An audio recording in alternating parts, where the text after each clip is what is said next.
You know, sometimes I wonder if I'll ever be able to give a new game a score higher than 7 in this channel. Even when it comes to the old school FPSs, one of my favorite genres, I'm forced to be like this. Mouse PI looked pretty damn good in the trailers, and Troy Baker, aka your mom's gay hairdresser, being in it seemed like a small negative trade-off. Boy, oh boy, I didn't know. I just didn't know. Because not only did they hide the fact that Deborah Wilson is also in this game. Yes, Bug-Eyed Wilson made her way into this game somehow. The devil in video games made her way into a fucking Mickey Mouse style boomer shooter. And people were coming in after me, making more than me. Oh, boo-hoo! Let me play a sad song for you on the world's smallest violin. Whoa, whoa, shit, you was so brave, so stunning and shit. And when I realized that there was, you know, white male cast members scary, shiver my timbers, who were coming in after me, making more than me. You need to shut the fuck up! And if that's not enough indication of what this game hides behind its visual art style, then I'm sorry to say it's terminal for you. But even though I say that, and you'll hear me complaining a lot in this video, I don't think this is a bad game. I think this is a pretty decent game. This game is a competent, old-school first-person shooter styled game, drawing inspiration from the FPSs of the build engine era like Duke Nukem 3D, Blood, and Shadow Warrior. While it's not as good as those gameplay-wise, it's still a good shooter. The game is good when you get to shoot things, but that's only true in those occasions when you're shooting things. So going into this game, not knowing that Deborah Wilson was in it, I thought, a boomer shooter in 2026 that doesn't look like it's made by trannies. Well, this is interesting. I get to shoot things a lot and look for secrets, which I find extremely satisfying in these types of games. And it would be pretty hard to fuck that up, right? Considering that in the trailers I could see all the inspirations it took from the great games of the past. It's that easy, right? Surely they wouldn't pack it full of cringe, self-aware millennial humor, right? You sure about that? You sure about that? I thought I'd be able to enjoy something like Blood again, but there's a lot of bullshit in this game alongside the shooting, as I would have expected had I known, had they not hidden the fact that the spawn of Satan was in this game. But I'll start the review with the positives.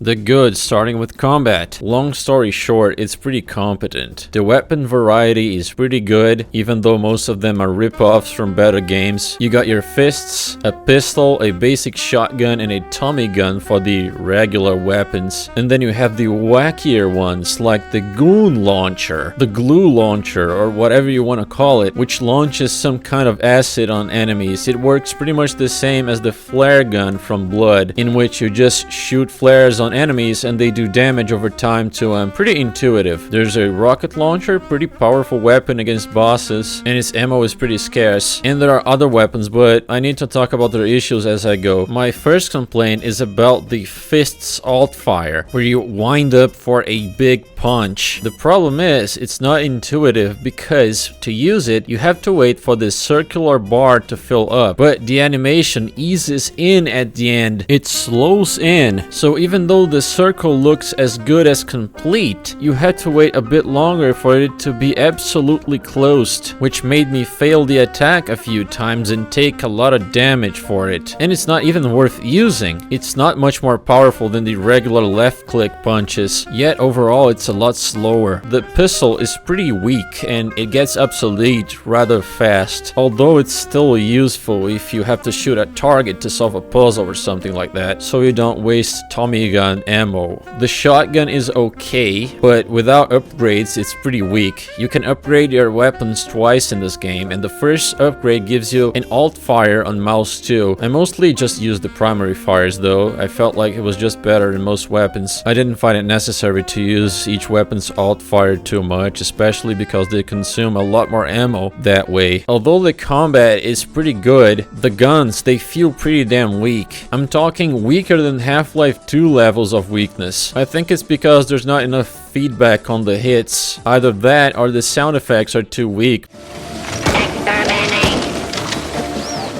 but comparing this shotgun, for instance, to Duke 3D's, the feeling is extremely weak. Compared to Blood's, then it's junk. But the best part of the combat is playing this game on the hardest difficulty and just improvising. You have, of course, a dash move like Doom Eternal's, and while it doesn't get as nutty as that game, you can't jump and dash after all. The game's also not as restrictive with how you should use your guns. There's none of that square peg goes into square hole thing. Pretty much anything works on anyone except for when the enemies have shields, in which case using your Mighty Foot ability pretty much one-to-one with Duke 3D's or Posto 2's kick is better in order to disable them first and then attack. And speaking of the Mighty Foot, there's a bunch of shit this game borrowed, quote-unquote, from other better games. The Tommy gun, which is its name, though I'm not adopting this game's retarded pun on the name James. James gun, haha, very funny soy boy reference. It allows you to alt fire in the same way as the Blood Tommy gun, swaying it side to side to hit multiple enemies. You also have dynamite. It's hard not to think this was also taken from Blood, considering the Tommy gun stuff, but it's not as good to use as Blood's dynamite, because in order for it to explode instantly, it has to make contact with an enemy. If you miss, then you have to wait for the fuse to go out for it to explode. You also have the freeze thrower, which works pretty much the same as in Duke 3D. You can freeze the enemies and then kick them, or finish them off with a single bullet of your pistol or any other gun. There's also this brain gun, which works similarly to the expander from Duke 3D. In that game, it expanded the enemy's body until it bursts, but in this game, it just blows off the heads of enemies. In practice, it's pretty much the same thing. And of course, they added a chainsaw like Doom's to top it off. Zero original ideas basically, but just like the reference material, they work. What I don't get though is the super shotgun, or what looks like it. Instead of working like an upgraded shotgun, it fires a slug, a single flaming projectile. So it's basically a worse rocket launcher. It sets enemies on fire, but its ammo is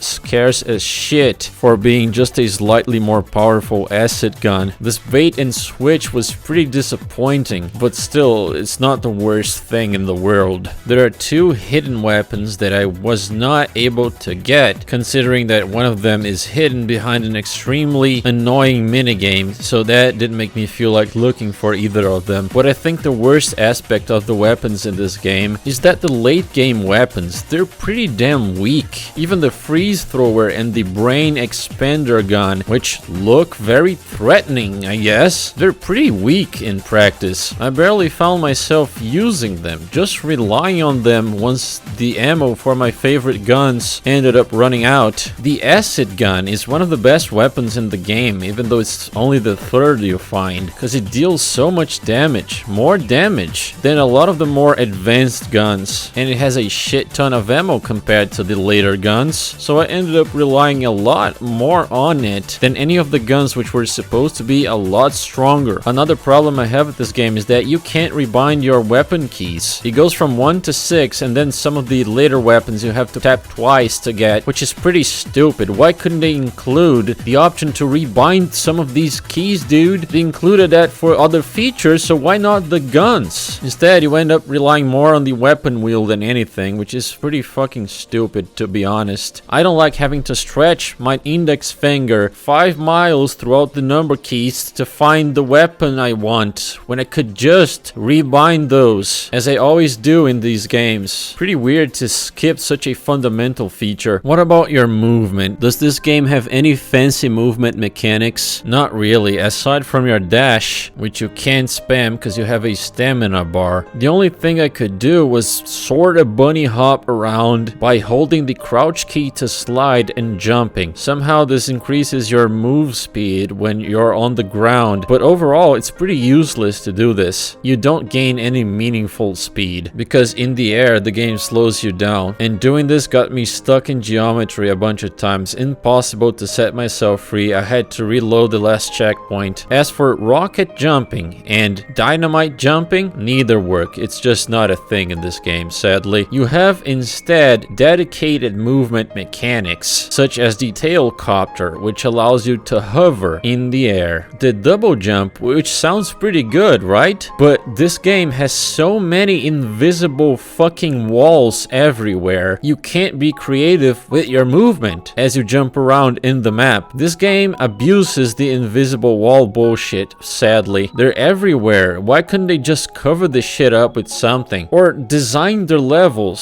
so that they don't ever need to cover up a path for the sake of immersion, which these invisible walls break entirely. You also have a wall run that you unlock pretty late in the game, and it also doesn't let you be creative with it. You can only use those in the walls painted with footprints. This paint would be yellow, I'm sure, if this game was not in black and white. You also get ledge mantling. It's the last movement skill you acquire, and it's extremely superfluous. It's only for the painted ledges again, and you only get to use it like what, not even 20 times total? They ran out of ideas for level design. So they made a pretty basic movement mechanic into a skill very late in the game. Pretty stupid stuff. And what about enemy variety? Well, it's pretty good. Although most enemies you fight are mice, just like yourself, or variations of mice. There are many different types, from fucking manlet mice, to mice with batons, to snipers who teleport around, which are pretty fucking annoying, to big fat mice with a lot of HP, flying helicopter mice. It goes on and on. You have dogs, robots, skeleton mice, alligators. Close to the end of the game, you have a bunch of turrets on the walls. So there's plenty, dude. As for the boss fights, I found a way to cheese a lot of them. The fight in the theater, I stood on this invisible platform I found, and the boss could not attack me anymore, so I just killed it for free. Against this robot boss fight, I could just stand on some things on the walls, and its laser would never hit me. So I guess you can find some ways to cheese these bosses, which could count as player freedom, even though I'm pretty sure these solutions are not intended. After you get the rocket launcher though, that thing is completely broken against bosses. It simply melts down their life bar like it's nothing. And so is the acid gun. You stack a bunch of acid on the enemy and their life goes down real quick. The boss fights were the easiest parts of this game's combat. And what about the animation? It is pretty good, yeah. The animations there are smooth, squashy, and stretchy as you would expect from a 1920s or something cartoon. Very exaggerated, but I felt like there was too little of that. Maybe because it's an FPS, you don't get to see the animations as you are fighting and stuff. It's harder to pay attention to those and to get a good framing of them. In Cuphead, I felt like you could appreciate the animations better. I was looking forward to appreciating them in this game, but I felt like I never got the opportunity as I played. There are some sprites here and there in the environment which look very peculiar in a good way. They add life to the environment in a weirdly uncanny way, like the good old boomer shooters also did. When the sprites are always facing you, they give off a pleasantly uncanny feeling. That might sound like a contradiction, but it's nostalgic in a sense. And what about the music? Well, I'll give it to this game that is not another generic epic orchestral score, a completely forgettable formula that every modern game has. You got some bebop jazz tunes in there, typical for this genre, noir, and it has a few good themes that are pretty recognizable, something that modern games lack completely. But this musical style is not my thing. I don't like jazz very much. The combat theme sounds an awful lot like the Cowboy Bebop intro music. In fact, it sounds like borderline plagiarism. Hopefully I won't get demonetized. Listen.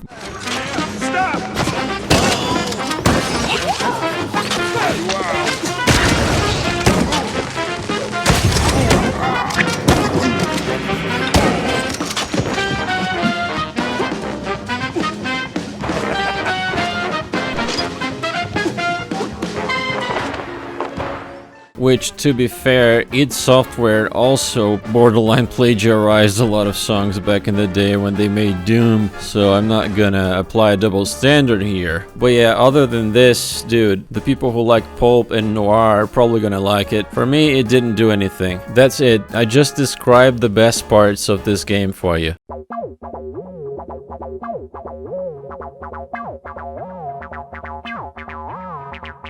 Now for some stuff that's not so good, like the difficulty balance. Most of the game did not pose a challenge, even on the hardest difficulty. Only after you get through the halfway point or so, the enemy encounters, they become actually challenging. So I would have liked this difficulty through all of the game, not just on the second half. Another huge problem I have with the combat is that it's all just arenas. 95% of the combat in this game takes place in arenas. You get locked in a room with these enemy spawner doors, and they just keep coming from them in waves. So it's mostly arena, then walking. Arena and walking. Downtime, combat. Downtime, combat. I would have much preferred if there were way more enemies pre-placed in the map, just waiting for you to arrive like every other shooter does it. Or the good old monster closets, you know. What happened to those? Aside from a few enemies that were hidden in a bunch of barrels, there were no surprise attacks ever. Most of the boomer shooters do it this way. Well, it's more well known that Serious Sam is the one that's best at the arena stuff. In this game, it breaks the pacing of the game. It's pretty annoying. And the way the power-ups are done in this game, it's pretty shitty. Aside from the pepper power-up, which imbues your bullets with fire, which is a free power-up that helps you if you want to use it in battle. The other two power-ups, they couldn't even be called that. One turns your fingers into guns, pretty much Cuphead style. And the other one is just a berserk power-up from Doom, where you get to punch stuff. But the problem with these two last power-ups is that they don't do any extra damage. In fact, they're even weaker than many of your regular guns.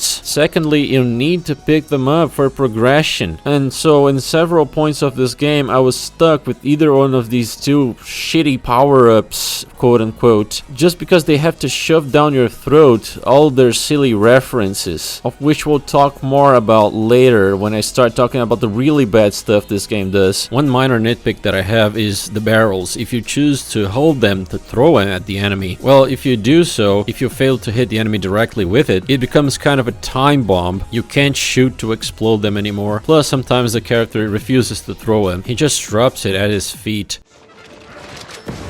Dude, just throw the barrel. Is this a glitch?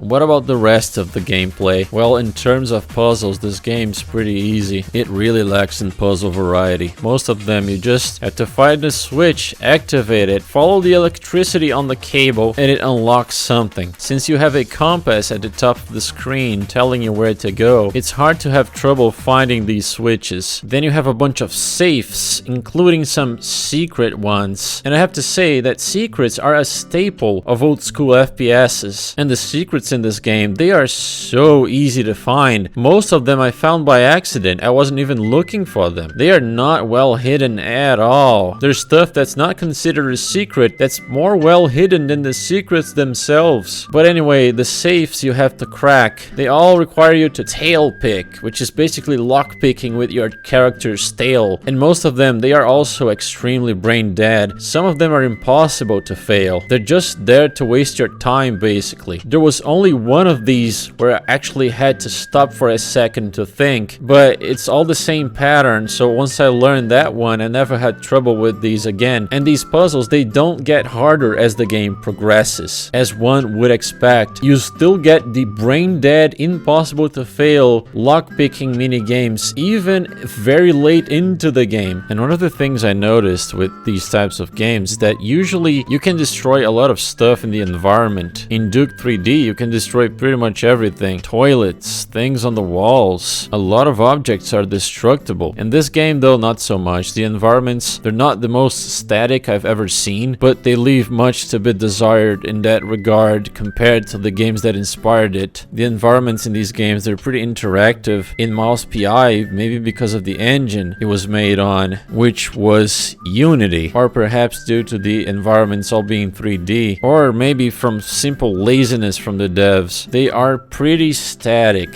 One of the things you can use in the environment though are some of these props that are suspended from the ceiling. You can drop them on enemies, but it's only in the preset spots, and for some reason the area of effect is massive. The overworld is pretty boring. All you do in it is drive around from one location to the other. Most locations, they're locked. They only open up when it's time to do their objective. Once you're done with them, they lock up again again. And aside from a few shops, there's really nowhere for you to go here, only the main objectives. So there are unnecessary mechanics like this that add to padding, and this game's length, it's pretty long for a game like this. It took me 10 hours or so, almost 11 in game time, to beat the game. In real time, it took 14 hours or so. This is just an old school FPS, but I feel like this game is longer than Resident Evil Requiem, and it has a bunch of fake outs as well. Plenty of times I thought the game was over, but no, it just kept going. Even though I filled the entire corkboard back in the office with all the clues and I got the achievement for doing so, the game just kept going and going. A length of 6 to 8 hours would have been much better. And speaking of your office, another thing this game does, which is just useless padding, is the whole thing of putting the evidence in the corkboard. You don't actually get to assemble anything. There's no puzzle here. It doesn't require thinking or deduction. You just click on the photos and your character will put them in the right place for you. Photos, which by the way, when you take them, they don't look like the picture you framed in the camera. They turn into preset images after you take the shot, which is pretty damn lame. So don't expect any actual detective gameplay if you're looking for it, something like LA Noire. It just doesn't happen. You just have these fake gameplay segments in between missions taking place in this city block your office is located on. And the only interesting thing you can do here is play a card mini game, a baseball card game, of which you have to win 20 matches to unlock a gun locked inside this refrigerator. And the card mini game, it is so bad. You basically just hoard enough money to buy all the good cards from the shop, the ones with a lot of attack power, let's call it, and that's how you win. You don't even need to think. You could try to load 1 or 2 bases and then get a home run by using your most overpowered cards in the batting phase, and that's pretty much it. This game is pretty brain dead, but you can't complete it early on because the opponent's cards, they are way too powerful for you in the early game, so you have to wait until the late game for you to get all the good cards. But I didn't do this. I was not about to play 20 rounds of this game for an unlock, especially when each game takes around 5 minutes to finish because it's full of these slow animations you can't skip. And the weapon you get at the end of this is not even that good. And the items you can buy in the shop in the city, there's pretty much nothing worth buying in the shop. You can buy cards for the pointless baseball card game. The rest of the shop just sells newspaper for lore that I didn't give a shit about, and ammo, which you get in the levels anyway. There's no need to spend money on that. And aside from that, you can also upgrade your guns in this place. I would have much preferred if each mission was connected by cutscenes without having to do any of this fake gameplay BS for the hacking immersion. Some of the other things that bother me, but aren't enough to make me dislike this game, are that 1, it seems to have a memory leak problem. When I streamed this game for almost 10 hours straight, it started to freeze up whenever I switched weapons, but nobody else is gonna do that. Play this game for 10 hours straight. Not many people will see this problem unless it's worse on worse PCs, but I don't know. In the menu, there's a sound problem. Some of the buttons and sliders have this annoying sound that plays only in one side. It's really jarring to listen to. Listen. Noise, are you hearing this? Holy shit, that hurts. But again, this is a minor problem. It's probably going to be patched soon. And lastly, trying to get out of water is pretty bad. Really inconsistent. I don't know how to do it consistently. It's a pain in the ass. So, with all these issues that I listed and all that I talked about so far, if things stayed like this game, I would have given it an 8 out of 10. So far, everything is pretty solid. The shooting, the combat, the movement, all of that. But unfortunately, now it's time to go over the really bad shit that's in this game. Shit you unfortunately can't avoid and have just the gameplay.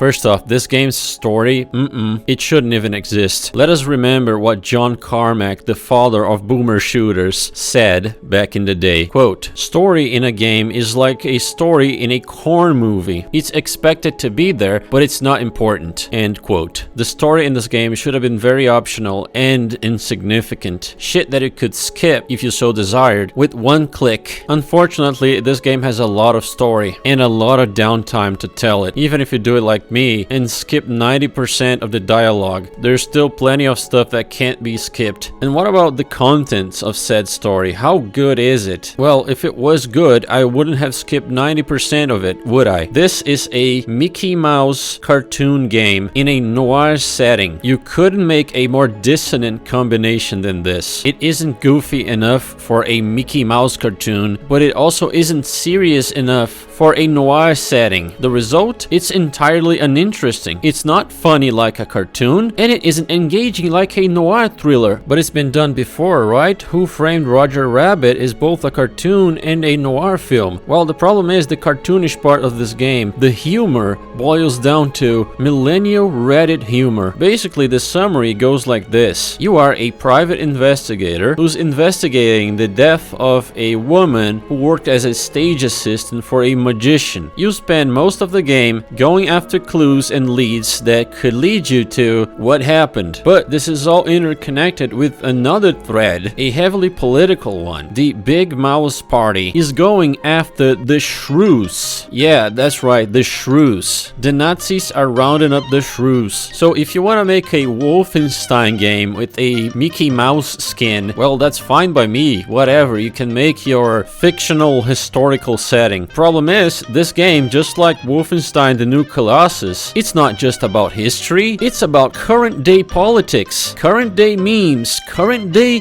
pop culture references. So when the Nazis in this game have the same obvious fucking haircut as Orange Man, when they say the things that Orange Man says, well, in that case, you're not doing your cringe, hacking, stunning and brave armchair Antifa Redditor bullshit. That is the punch a Nazi thing with real Nazis. No, you're dunking on the people who fall into the new definition of Nazi, which is anything to the right of motherfucking Stalin. When you fill up your game with stale references of today's internet memes and pop culture media, then your game is not historical anymore. You've completely fucked up the setting at that point. And holy fuck, there are so many references in this game. It's insane. I know boomer shooters used to do these references too back in the day, but you know, usually they came with a good joke to add flavor to it. That's one doomed space marine. Cool. They didn't just fucking name drop shit like this. Boy, these woods are real dark. Almost like dark wood. Shut the fuck up. Also, they have to add the cheese spin to everything. Every other line makes a pun on cheese. Cheeseluggers and 30 cops. Whoa. Even these little hellspawn are knocking back cheese. Those asylum cheese fumes do seem to have some lasting effects. You ain't funny. I was even considering the possibility that me being able to cheese a lot of the boss fights was a super 4D chess meta pun. It gets tiresome, dude. It's funny once or twice, but more than that, it's too much. Especially when it comes out of the mouth of fucking Troy Baker, the guy who expresses less emotions than a fucking rock in his acting. Holy fuck, this game is so shrewish. This is the type of humor this game has. Brace for it. So I slather the melted cheese on my belly like this. And then you... Like that? This fuse just got blown. So couple that with the fact that Goy Baker is in this game, and Deborah motherfucking Wilson, the bug lady herself, also voices a character that you hear from several times in this game. Yeah, everything makes sense. The Hasidic tunnel shrew humor, the machine gun of terribly delivered references. Wow, what a mansion. It's hammer time. Times they are a-changing, right? Oh, that's just lazy writing. The dialogue, the lines, the Reddit self-aware post-ironic humor. Be cheaper to respawn than to cover a stun mouse's medical bills. Self-aware humor. Up I go. Bombs. Afloat. Bombs away. Nice entrance. Whoa. Was he waiting for his cue? What the hell happened here? Hell. Wait, was that a double jinx? Do those stack? Oh, don't mind me. Just loitering professionally. Jack? All right, stop. How did you make that sound? You're literally. The unfunny jokes, it's pure, concentrated, radioactive Reddit cancer juice. It's as bad as Dispatch in that regard. He did us a damn favor because that shroud motherfucker had to go. Oh shit, can I not cuss? It's fine. We can bleep it out. Well, and shit, that's the only reason I'm talking. That just happened. That's the type of shit this game offers in terms of humor and writing. And the delivery is shit too. Toy Breaker's voice doesn't fit this character. His voice acting is boring and lacks personality. His voice is one of the most generic sounding voices there are out there. Even if he has a good range, he's in Young Yeah's ballpark, dude. Being just slightly better. And Young Yeah, the bar is pretty fucking low, friend. The fact that Jack Pepper, the main character, starts off quite serious, but throughout the game he starts to act more and more retarded, relying a lot more on references and shit Reddit humor. I can't take him seriously, nor can I find it funny. The females in this game, they're all flat as a board, and most of them dress like men. I wonder why. Not even the femme fatale, Vivian, has ballistics, but the fat one does? It's almost like the censorship is there for a very specific reason. Putting gay-ass characters like this one in the game is fine, though. You ever think about a career change? You wear that piece like it's made for you. The name. Yeah, smells like the devil's bunghole. But at least it's equally warm here. Bunch of slap-jawed f***s around here. And making disgusting scat jokes? No, that's fine, dude. So yeah, there's a pretty fucking obvious double standard here. Putting a skeleton with a spear up its ass in the game is fine. But attractive females? No, that's going too far. I don't care about anthropomorphic characters being attractive or not, personally. I'm pointing out that the devs applying this very selective censorship, well, it's anything but from the goodness of their hearts. Be sure of that. Nothing about this game's plot and setting is interesting. In fact, it's all over the place. In the second half of the game, it seems like every other line is a reference. This isn't clever. This is compensating for a total lack of creativity. This game is creatively bankrupt, and that doesn't mean that the game is bad. For the low IQ motherfuckers who may be watching, let me make this clear. The game being creatively bankrupt doesn't make it bad, because the things it copies from, they're pretty good. Duke Nukem's pretty good. Blood is pretty fucking good, but those are gameplay things. Unfortunately, replacing actual writing with references for every single piece of media created in the last century is not doing it right. The self-awareness creeps in even in the level design. Every breakable wall you see, aside from the obvious X-shaped marks, also tells you,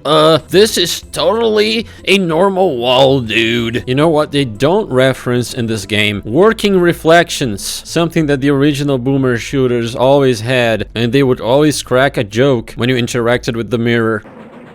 Whoa! Oh, just me. And there's a pretty bad glitch in this game in which dead enemies will look like they're alive. They can even attack and damage you, but you can't do anything to them. They don't have a hitbox anymore. There was also apparently a glitch where I died, but instead of the game respawning me at the last checkpoint, I had to do the entire level again. That was a huge waste of time, and it didn't happen like this anywhere else in the game. That was definitely the worst glitch of all. When you finally find the magician you've been chasing the whole game, you get a boss fight, and this is one of the worst moments in the game, because it's just like that Fall Guys minigame. Stand on the card that's the same card the boss shows you, and the other ones get slowly deleted. This boss fight is only this, and it's super slow, and it never even gets challenging. Long before even half the cards get wiped out, the fight abruptly ends, which thankfully it does, because it's a bore. The final boss fight is also complete trash, just like with the magician boss fight. Most of what you do is wait for these lasers to come at at you so you can dodge them. Problem is, it's too easy. They don't do enough damage. And there's a shit ton of waiting in between each wave. After 10 minutes of dodging lasers, you can actually shoot the guy. But it's super easy because you have infinite ammo, so you can just spam rocket launcher at him. And then you get to punch the Nazi again, dude. So hacking wholesome. As you listen to this stupid news anchor bitch on the screens as she hurls low effort Reddit insults at the guy. So hacking wholesome and based. It's no wonder the normie idiots like As Mongoloid and Smash JQ immediately engaged in their usual grift, glazing this game to heaven. It's their new favorite game. Or wait, never mind, it's probably Pragmata now. So it was their new favorite game for one whole day. It changed their lives for one day, and then Pragmata is now changing their lives again. Man, I don't know, it's pretty chaotic, you know, having your life changed every day like this. Pretty interesting how that works.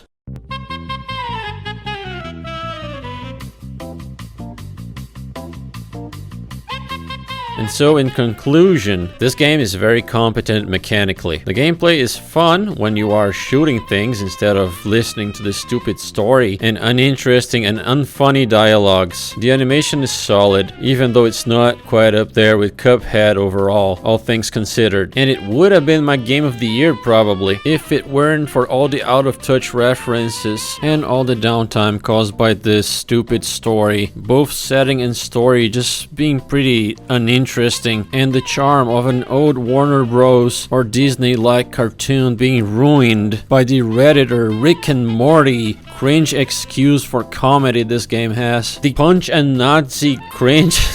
God, that was so fucking stupid. Maybe they've noticed that the chuds are noticing too hard these days, and they wanna up the victim narrative on the long-beaked toucan side, you know? Well, I'm sure they are super endangered. Oh my god, they are the most powerful people in the world. What could they ever do to protect themselves from the gamers who have been posting memes about them on the internet? How could they ever leave the situation unscathed? It's the Holocaust 2.0, guys. Yeah, definitely. And it's because of all this retardation that unfortunately this game ceases to be an 8 out of 10, and I'd say it's a 6.5. The gameplay alone carries this rating. After I was just finished, I was thinking of giving it a 5, but after taking a step back and remembering how decent the gameplay is, I'll go with the 6.5. RE Requiem is slightly above it so far. It's gonna win my personal game of the year at this rate. All the downtime, the result of this horrid story, kills the replayability of this game. I would much rather replay Blood 10 more times and play the Death Wish campaign, or you know, it's been a long time since I've played Shadow Warrior. Maybe I'll go back to that one. As for this game, I won't be replaying it. Even though its gameplay is competent, it's not amazing. So should you buy this game? No. Why? Because Deborah Wilson is in it, and they hid that fact intentionally until we actually could see the game's credits. So no, don't buy this shit. Sail the high seas if you must, or whatever. Maybe I'll try Pragmata next. So yeah, that's it from me. I'll see you guys later.